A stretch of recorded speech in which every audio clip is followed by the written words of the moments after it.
السلام علیکم ورحمۃ اللہ تعالی وبرکاتہ۔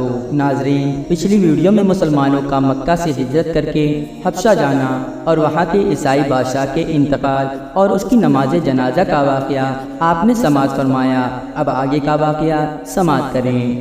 حضرت ابوبکر صدیق رضی اللہ تعالی عنہ نے بھی حبشہ کی طرف ہجرت کیا، مگر جب آپ مقام برق الغمار میں پہنچے تو قبیلہ قارہ کا سردار مالک بن دنگنہ راستے میں ملا اور پوچھا کہ اے ابوبکر کہاں جا رہے ہو؟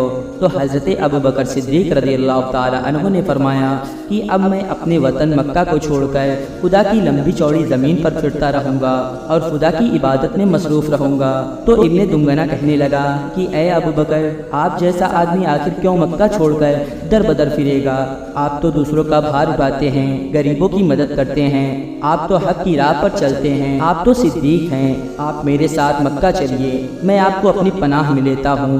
ابن دنگنہ آپ کو واپس مکہ لایا اور کفار مکہ سے کہا کہ میں نے ابوبکر کو اپنی پناہ میں لیا ہے، خبردار کوئی ان کو نہ ستائے۔ کفار مکہ نے کہا کہ ہم کو اس شرط پر منظور ہے کہ ابوبکر اپنے گھر کے اندر چھپ کر قرآن پڑھیں تاکہ ہماری عورتوں اور بچوں کے کان میں قرآن کی آواز نہ پہنچے۔ ابن دنگنہ نے کفار کی شرط کو منظور کر لیا اور حضرت ابوبکر صدیق رضی اللہ تعالی عنہ کچھ دنوں تک اپنے گھر کے اندر عبادت اور قرآن پڑھتے رہے، مگر حضرت ابوبکر صدیق رضی اللہ تعالی عنہ کے جذبہ اسلامی اور جوش ایمانی کو یہ گوارا نہ ہوا کہ باطل خداؤں کی عبادت کھلم کھلا ہو اور معبود حق اللہ پاک کی عبادت چھپ کر کی جائے۔ چنانچہ آپ باہر نکلے اور اپنے گھر کے سامنے مسجد بنا کر وہاں کھلم کھلا نماز پڑھنے لگے اور قرآن پاک کی تلاوت فرمانے لگے۔ کفار مکہ کی عورتیں اور بچے بھیڑ لگا کر قرآن کی تلاوت سننے لگے۔ یہ دیکھ کر کفار مکہ نے ابن دنگنہ کو بلایا اور شکایت کی، ابوبکر اپنی شرط کے خلاف کام کر رہے ہیں جس سے ہماری عورتیں اور بچے بہک رہے ہیں، اس سے ہم کو بڑی تکلیف ہے، لہٰذا تم ان کو سمجھا لو ورنہ اپنی پناہ کی ذمہ داری سے دستبردار ہو جاؤ۔ چنانچہ ابن دنگنہ نے حضرت ابوبکر صدیق رضی اللہ تعالی عنہ سے کہا کہ آپ چھپ کر عبادت کریں ورنہ میں آپ کو پناہ نہیں دے پاؤں گا اور پھر کفار مکہ آپ کو ستائیں گے اور میں کچھ نہ کر پاؤں گا۔ تو حضرت ابوبکر صدیق رضی اللہ تعالی عنہ نے فرمایا کہ تم اپنی پناہ کی ذمہ داری سے بری ہو جاؤ، مجھے اللہ تعالیٰ کی پناہ کافی ہے اور میں اس کی مرضی پر راضی ہوں۔ اعلان نبوت کے چھٹے سال حضرت حمزہ رضی اللہ تعالیٰ عنہ اور حضرت عمر رضی اللہ تعالیٰ عنہ دو ایسی ہستیاں دامن اسلام میں آ گئیں جن سے اسلام اور مسلمانوں کے جاہ و جلال اور ان کے عزت و اقبال کا پرچم بہت ہی سربلند ہو گیا۔ حضور صلی اللہ علیہ وسلم کے چچاؤں نے حضرت حمزہ رضی اللہ تعالیٰ عنہ آپ صلی اللہ علیہ وسلم سے بڑی والہانہ محبت کرتے تھے اور وہ صرف 2-3 سال آپ صلی اللہ علیہ وسلم سے عمر میں زیادہ تھے، چونکہ انہوں نے بھی حضرت سویبہ کا دودھ پیا تھا، اس لیے آپ صلی اللہ علیہ وسلم کے رضائی بھائی بھی تھے۔ حضرت حمزہ رضی اللہ تعالیٰ عنہ بہت ہی طاقتور اور بہت بہادر تھے، وہ شکار کے بہت شوقین تھے۔ روزانہ صبح سویرے تیر کمان لے کر نکل جاتے اور شام کو شکار سے واپس لوٹ کر خانہ کعبہ کا طواف کرتے اور قریش کے سرداروں کی مجلس میں کچھ دیر بیٹھا کرتے تھے۔ ایک دن حضرت حمزہ شکار سے لوٹے تو ابن جدعان کی لونڈی اور آپ کی بہن حضرت بی بی صافیہ رضی اللہ تعالی عنہا نے بتایا کہ آج ابو جہل نے کس طرح حضور صلی اللہ علیہ وسلم کی بے ادبی اور گستاخی کی ہے۔ یہ باتیں سن کر غصے سے حضرت حمزہ رضی اللہ تعالی عنہ کا خون کھولنے لگا اور تیر کمان لے کر مسجد حرام میں پہنچے اور اپنی کمان سے ابو جہل کے سر پر اس زور سے مارا کہ اس کا سر پھٹ گیا اور کہا کہ تو میرے بھتیجے کو گالیاں دیتا ہے، تجھے خبر نہیں کہ میں بھی اسی دین پر ہوں۔ یہ دیکھ کر قبیلہ بنی مخزوم کے کچھ لوگ ابو جہل کی مدد کے لیے کھڑے ہو گئے تو ابو جہل نے یہ سوچ کر کہ کہیں بنو ہاشم سے جنگ نہ چھڑ جائے، اس لیے کہا کہ اے بنو مخزوم،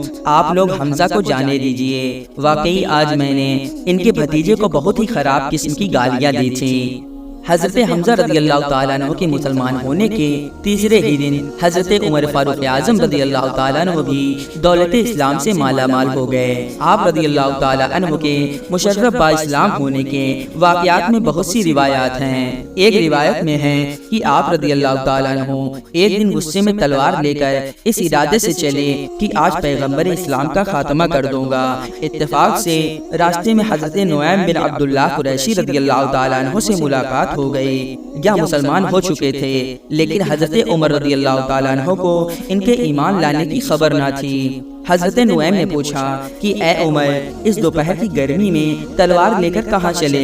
تو حضرت عمر رضی اللہ تعالیٰ عنہ نے کہا کہ آج بانی اسلام کا فیصلہ کرنے جا رہا ہوں۔ تو حضرت نعیم نے کہا کہ پہلے اپنی بہن فاطمہ اور بہنوئی سعید بن زید کی خبر لو، وہ دونوں مسلمان ہو گئے ہیں۔ یہ سن کر حضرت عمر رضی اللہ تعالیٰ عنہ اپنی بہن کے گھر پہنچے اور دروازے پر دستک دی۔ گھر کے اندر سے چند مسلمانوں کی تلاوت کرنے کی آوازیں آ رہی تھیں۔ حضرت عمر رضی اللہ تعالیٰ عنہ کی آواز سن کر سب خاموش ہو گئے اور ادھر ادھر چھپ گئے۔ آپ کی بہن نے دروازہ کھولا تو حضرت عمر رضی اللہ تعالیٰ عنہ چلا کر بولے کہ اے اپنی جان کی دشمن، کیا تو بھی مسلمان ہو گئی؟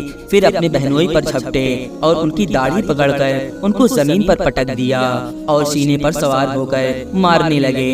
ان کی بہن حضرت فاطمہ رضی اللہ تعالیٰ عنہا اپنے شوہر کو بچانے کے لیے دوڑ پڑی تو حضرت عمر رضی اللہ تعالیٰ عنہ نے ان کو ایسا تماچا مارا کہ ان کے کان کے آویز ٹوٹ کر گر گئے اور ان کا چہرہ خون سے لہو لہان ہو گیا۔ آپ کی بہن نے کہا کہ اے عمر، تم سے جو ہو سکے کر لو، لیکن اب اسلام ہمارے دل سے نہیں نکل سکتا۔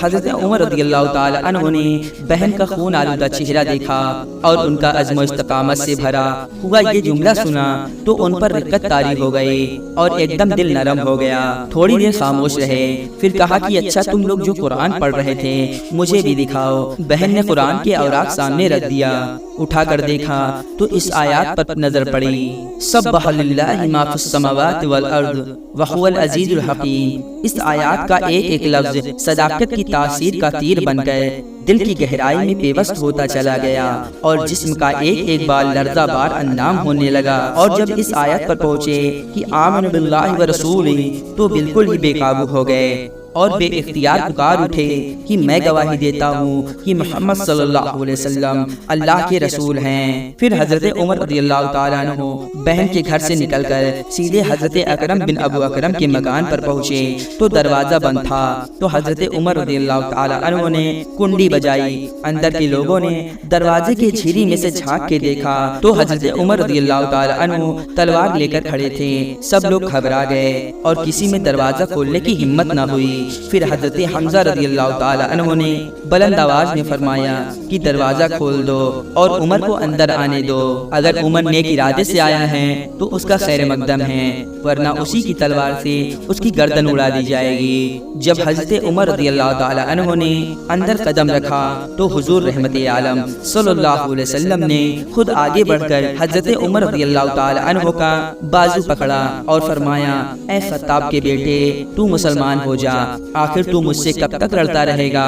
حضرت عمر رضی اللہ تعالی عنہ نے بلند آواز میں کلمہ شریف پڑھا۔ حضور صلی اللہ علیہ وسلم نے خوشی میں نعرہ تکبیر کی صدائیں بلند فرمائیں اور تمام صحابہ نے اس زور سے اللہ اکبر کا نعرہ لگایا کہ مکہ کی پہاڑیاں گونج اٹھی۔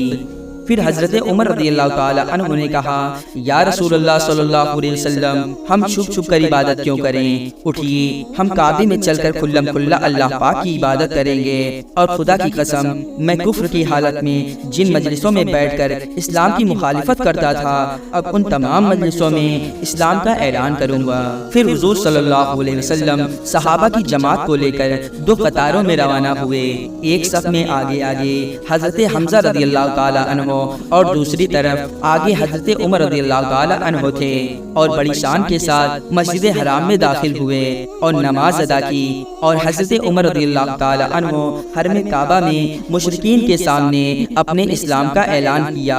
اتنے میں ہر طرف سے کفار دوڑ پڑے اور حضرت عمر رضی اللہ تعالی عنہ سے لڑنے لگے۔ ایک ہنگامہ برپا ہو گیا۔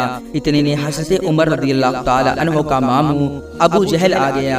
اس نے پوچھا، یہ ہنگامہ کیسا ہے؟ لوگوں نے بتایا کہ حضرت عمر رضی اللہ تعالی عنہ مسلمان ہو گئے ہیں، اس لیے لوگ ان پر حملہ آور ہوئے ہیں۔ یہ سن کر ابو جہل نے اعلان کیا کہ میں نے اپنے بھانجے عمر کو پناہ دی ہے۔ ابو جہل کا یہ اعلان سن کر سب لوٹ گئے۔ حضرت عمر رضی اللہ تعالی عنہ کا بیان ہے کہ اسلام قبول کرنے کے بعد میں ہمیشہ کفار کو مارتا اور ان کی مار کھاتا رہا، اور پھر اللہ پاک نے اسلام کو غالب کر دیا۔